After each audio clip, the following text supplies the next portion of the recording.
فمن اضطر غير باغ ولا عاد فإن ربك غفور رحيم.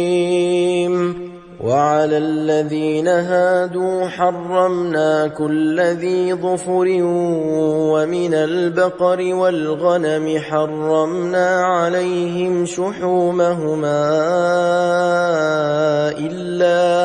إلا ما حملت ظهورهما أو الحوايا أو ما اختلط بعظم ذلك جزيناهم ببغيهم وإنا لصادقون.